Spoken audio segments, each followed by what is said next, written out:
이 뭐 사드 문제라든지 대북 억제라든지 제재라든지 이런 게 아주 비판적으로 논술위원들이 이야기를 하더라고요. 그래서 제가 팩트, 그러니까 그런 게 아니다고 자세히 설명을 했죠. 지금 가령 개성공단을 미리 닫았다. 두 달, 사실 우리가 닫고 두 달 후면은 어차피 국제 이 체제에 의해서 닫게 되어 있는데 우리가 조금 일찍 조치했을 뿐이다. 이거는 대세적 흐름이다. 전 세계에서 북한에 돈 주지 말라고 이미 유엔에서 결의안을 냈는데 우리가 준다는 게 그게 말이 되겠느냐. 그래서 그렇게 정리를 했고 사드 문제에 대해서도 엄청나게 붙었습니다. 저희 그 논술위원실 한 20명이 아침마다 난상 토론을 하거든요. 1시간씩. 거기서 이 아젠다를 3개를 해서 각자 필자를 해가지고 씁니다. 쓰는데 사드 같은 경우도 뭐 계속 비판적으로 나와서 그 뭐 주간이라든지 이런 사람들 다 설득을 했죠. 나중에 이제 그 중앙일보 홍석현 회장이 정리를 했죠. 사드는 불가역적인 것이다. 회장이 이야기하니까 이제 다른 위원들도 사드는 일단 배치돼야 된다. 이렇게 중앙일보 입장이 정리가 된 겁니다. 그래서 제가 들어간 이후 사드 문제에 대해서 한 번도 사설은 이상하게 나온 적이 없습니다. 다만 몇 명 개인 칼럼 쓰는 분들이 자기 이름 걸고 쓰는 거는 막을 수가 없습니다. 그 사람을 잘라내지 않는 한. 네, 그런 문제가 있었고 소녀상 문제도 아까 나왔었는데 최근에 그 소녀상 문제에 대해서 제가 회의하다가 보니까 왜 외교부에서는 중앙부처로서 부산 동구청에서 사실은 처음에는 반대를 했거든요. 그 소녀상 설치에 대해서. 그러면 힘을 좀 보태줘야 되는 거죠. 사실 김조 박사님 말씀대로 외교 공간 앞에 하는 거는 그거는 위험을 주는 일이거든요. 그래서 그거는 외교부에서 입장을 발표를 하고 이것은 이미 한일 간에 합의한 내용이기 때문에 우리는 존중한다. 그러니까 일본 외교 공간에다가 위험을 주는 행위를 안 했으면 좋겠다. 그리고 동구청에다가 뭡니까 행정명령을 내리거나 조정명령을 내리면 되거든요. 그러면 그걸 받아서 그걸 명분으로 삼아서 동구청은 강력하게 할 수 있는데 이런 조치들을 정부가 안 한 겁니다. 괜히 내버려두고 있는 거죠. 그래서 이건 사실 써야 된다 해서 제가 그걸 썼습니다. 그 다음에 이제 독도에 또 뭐 소녀상 한다고 하니까 그것도 문제인데 아무도 이야기를 안 하는 거죠. 그래서 이건 또 회의할 때 이 문제는 독도는 기본적으로 이건 천년 기념물인데 거기다가 소녀상이 왜 들어가느냐. 그러면 문화재청이나 하여튼 환경부나 이런 데서 그걸 입장을 내야 되는 거 아니에요. 왜 정부는 비겁하게 가만히 있느냐라고 해서 그것도 사설을 썼습니다. 그렇게 사람들이 힘을 받아서 이렇게 하는 거죠. 사실은 우리가 파퓰리즘이라는 게 이게 말을 해야 될 부처에서 안 하는 게 문제입니다. 또 우리 이 언론기관이나 또 말을 할 수 있는 사람들이 겉만 먹고 안 하는 겁니다. 제가 대변할 때 이런 일이 있었습니다. 기억나시기 모르겠지만 제주 해군기지 문제 엄청나게 심각했습니다. 2012년 봄 이야기입니다. 제가 2012년 2월쯤에 보니까 지금쯤에 보니까 이게 총선 쟁점화되고 쟁점화에 야당이 성공하면 제주 해군기지는 날아가겠다 이런 생각이 들었습니다. 그래서 제가 그때 일주에 2번씩 제주도를 갔는데 한참 하다가 이런 일이 있었습니다. 고대녀라고 있었는데 모당의 비례대표 후보인데 제주 해군기지를 해적기지라고 그랬죠. 저는 그 다음날 아침에 정례 브리핑할 때 기자들이 저한테 질문할 걸로 예상을 하고 어떻게 답을 할까 했는데 아니나 다를까 기자들이 질문하는 거죠. 그건 뭐 전 장관님하고 의논할 필요도 없어요. 그거는 즉각적으로 나온 거니까 바로 답을 하는 거죠. 의논하면 또 복잡한 일이 생깁니다. 계속 뭐 눈치 보고 이럴 수 있으니까 청와대랑 또 조정도 해야 되고 하니까 제가 그렇게 이야기했습니다. 아니 해군기지를 해적기지라고 하면은 대한민국 해군은 해적이라는 거 아니냐. 그리고 대한민국 해군 장병들도 해적이고 그 부모 형제도 해적이고 해적 부모 형제고 나아가서는 천안함 46용사도 해적이냐. 나는 이렇게 말하는 모당의 비례대표 후보가 대한민국 국민인지 의심스럽다 그렇게 이야기했거든요. 그래서 그거는 종결돼 버렸습니다.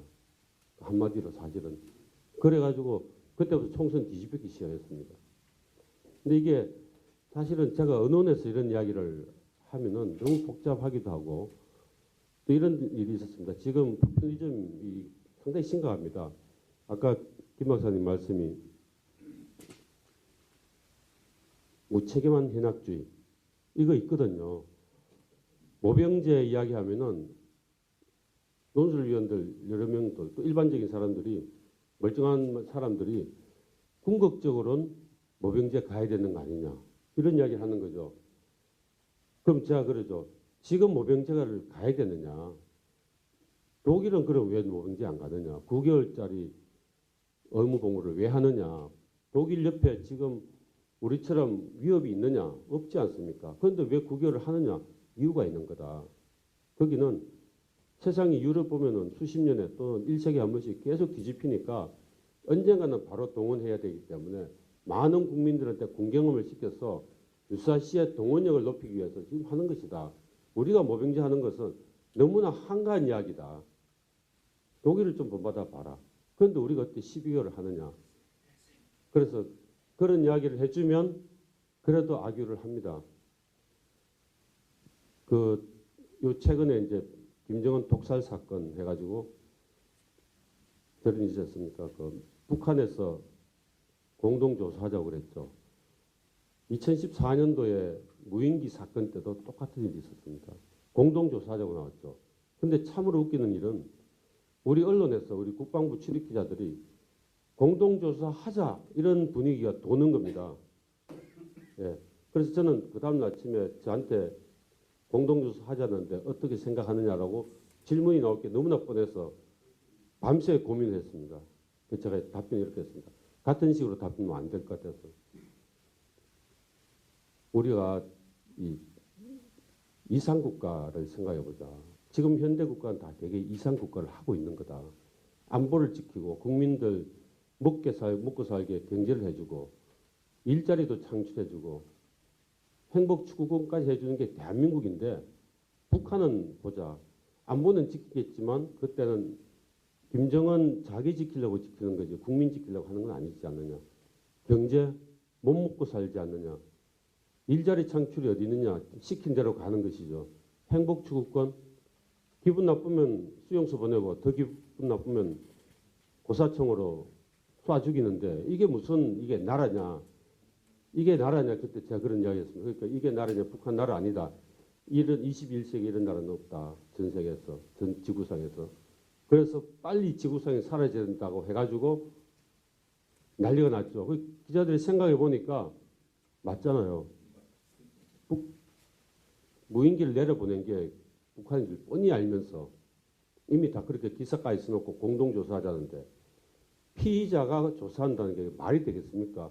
이렇게 나쁜 피의자가 조사를 하자는 거 아니냐 라고 하니까 기자들이 북한은 사라질 나라다. 이거는 도저히 이런 21세기의 국가가 아니다. 라고 해서 그 프레임이 날아가 버렸습니다.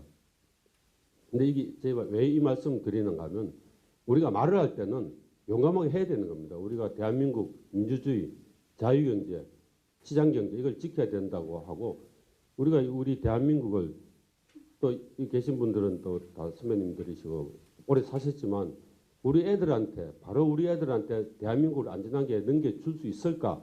늘 이런 차원에서 고민을 하면은 답은 너무나 뻔한 거죠. 그래서 이걸 이야기할 때는 누구든지 정부도 명확하게 이야기를 해야 되는 거죠. 아까 KNPR 같은 거 말씀하셨는데 제가 그 이야기를 듣고 국방부에 물어봤습니다.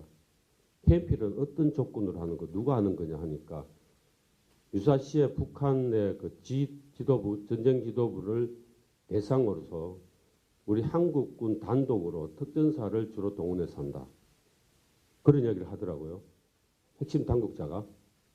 그래서 아니 유사시면은 일단은 연특사가 만들어져서 우리 특전사가 전부 다 연합사령관 통제에 들어갔는데 우리 걸 주도권을 어떻게 하느냐. 연합사령관한테 몰래 뺏어 우리가 할 수 있느냐. 그리고 김정은이 어디 있는지도 모르는데 어떻게 들어가냐. 빵가 들어가 있으면 완벽하게 특전사가 못 들어가는데 그걸 어떻게 하느냐. 그래서 이런 걸 왜 발표를 하느냐라고 하니까 아무 말도 하지 않는 거죠. 그래서 이렇게 하면 안 되는 겁니다. 사실은 우리가 발표를 해도 수단과 방법과 실행 가능성이 있는 걸 가지고 국민한테 설득을 하고 우리가 이런 게 파야 되니까 돈이 필요하다. 세금 더 내라. 우리한테 국방비를 더 올려줘야 된다. 이렇게 강하게 이야기를 해줘야 국민들이 아 맞다 해서 하는 거죠. 그래서 이런 차원에서 이제 파퓰리즘이 그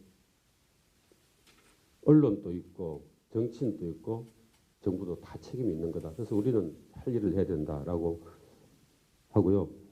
제가 말씀드릴 게 지금 그 북한 핵 문제에 대한 건 너무 심각해서 우리가 이제 앞으로 지금 제가 이 오늘 모임을 하는 이유가 청중이 없지만 여기 있는 걸 정리를 해서 전파를 해야 되는 문제가 있습니다. 지금 이번에 지금 이 대한민국 상황이 촛불 집회를 할 때는 노령층이 스마트폰을 쓰기만 했지 SNS를 못 썼습니다. 사실은. 그런데 이걸 친구들이랑 카톡하고 뭐 이렇게 뭐 등등 트위터하고 뭐 트윗은 많이 안 하시겠지만 이것저것 하면서 SNS를 하면서 아 여기 효과가 있구나 해서 확산이 된 겁니다. 그래서 사실은 촛불 집회가 장년 노령층들을 교육을 시킨 겁니다. 그래서 지금 이 광화문에 또 시청 앞에 태극기 집회 나가는 이유는 이제 나이 많은 분들이 훈련이 된 겁니다. 그래서 지금 확산되거든요. 그래서 여기서 정리되고 또 이걸 이제 여기서 느끼신 거를 또 정리를 해가지고 그게 계속 올리고 확산시켜야만 결집이 되고 그게 힘으로 나가는 겁니다. 이게 지금 촛불 집회의 차이는 촛불 집회는 그 노조 그 돈은 그 400억 정도가 있었답니다. 그 돈이 3월 초가 되면은 고갈이 된답니다.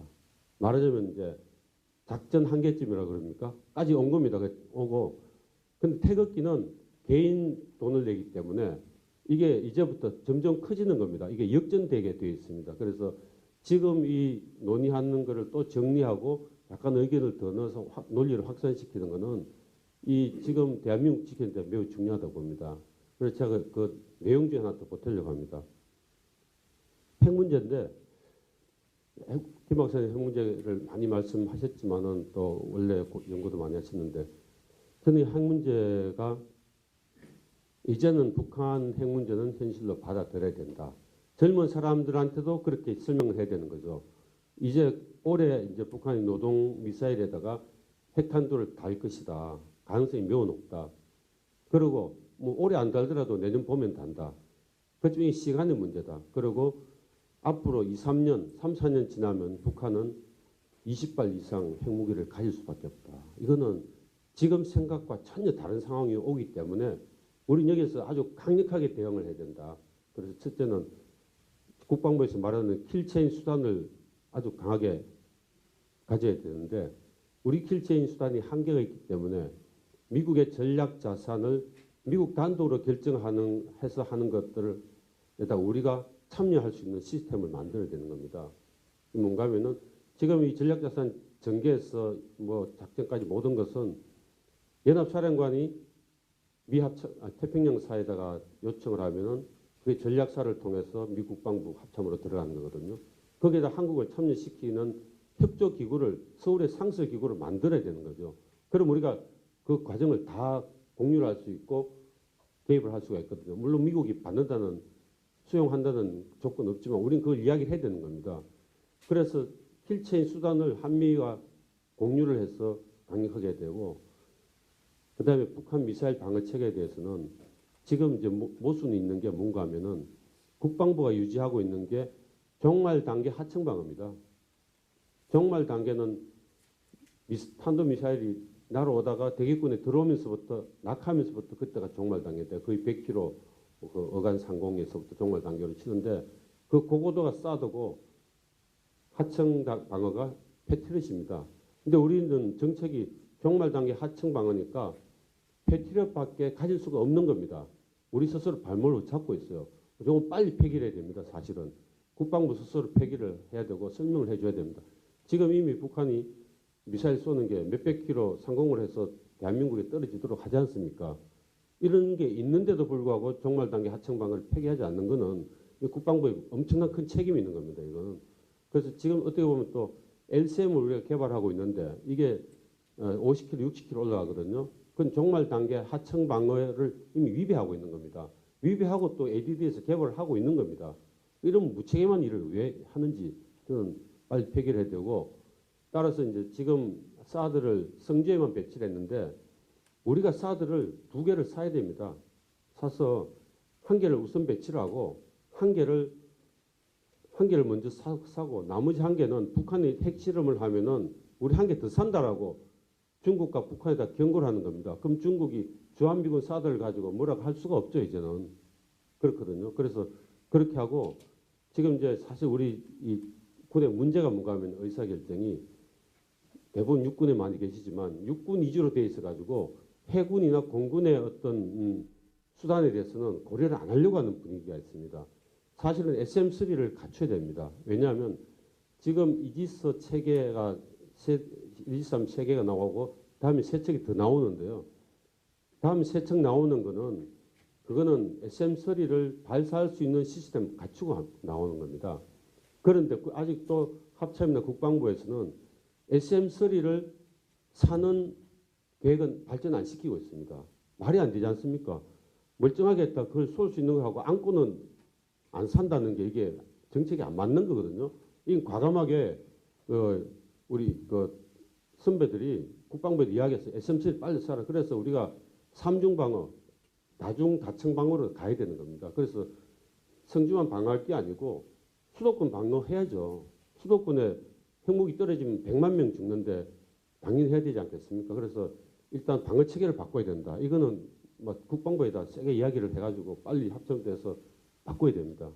그리고 마지막은 이제는 북한의 핵이 이번에 김정은이가 김정남 죽이는 거 보면 핵무기로 쏠 수 있다라고 생각해야 되는 겁니다. 그래서 한 발에도 쏘아가지고 떨어졌을 때 대비를 잘 해야 됩니다. 그런데 우리가 민방공 훈련을 매번 하지만 핵과 관련된 교육은 한 적이 없잖아요. 그래서 제가 우리 후배 기자들한테 좀 취재를 해서 물어보라고 했습니다. 민방위 훈련 30년 동안 했는데 한 번도 핵무기 이야기 들어본 적이 없다. 이렇게 핵무기가 떨어지면 사실 옛날 히로시마에 떨어졌을 때 폭심에서 300m 떨어진 은행 지하에 있었던 사람이 살았어요. 바꿔 말하면 서울에는 지하철도 있고 모든 지하 시설이 많기 때문에 이렇게 하면은 핵이 떨어졌을 때 경고만 하면은 지하에 숨기만 하면 직접 죽지는 않습니다. 방사능 오염 좀 되겠지만 살 수 있는 거거든요. 그래서 이런 걸 사실 이제는 정치적 부담 때문에 안 하고 있는데 그런 걸 해야 됩니다. 그래서 이런 걸 3단계를 이제는 갖추 나가지 않으면 갑자기 상황이 발생되면 국민들이 당황하기 때문에 당황을 하게 되면 정치권이 거기 따라갈 수밖에 없고 우리 군도 어떻게 할 수 없는 상황이 되니까 이런 문제를 고려해야 되겠다. 그 사드 문제 마지막으로 말씀드리면 사드는 저는 애초부터 국방부가 리드를 좀 잘못했다고 봅니다. 사드는 하려면 중국이랑 세게 협의를 해서 북한의 압박 수단으로 사용해야 됩니다. 우리가 북한을 제재 못하면 중국이 제재하는데 참여 안 하면 우리가 사드 도입할 수밖에 없다. 명분을 중국에 던져야 책임을 던져야죠. 던지고 발표도 말이죠. 이게 지금까지 패트리어트 위치도 공개를 안 하지 않았습니까? 그러면 이 위치 공개하면 안 되는 겁니다. 언론사에 협조해가지고 이 공개하면 안 되는 것이다. 라고 하고 그 다음에 공개하는 언론이 있으면 군기법으로 과감하게 잡겠다라고 세게 나가고 하면은 사실은 이렇게 논란이 일어날 수가 없습니다. 처음부터 조용하게 할 수 있는 거를 갖다 너무나 겁을 국방부 당국에서 겁을 내가지고 이걸 언론에서 그냥 다 흘려줬다. 그런 생각이 듭니다. 이 방식이 전략이 잘못되는 거다. 앞으로 이런 일이 재발돼서 안 되겠다. 마지막으로 하나 더 말씀만 드리고 마치겠습니다.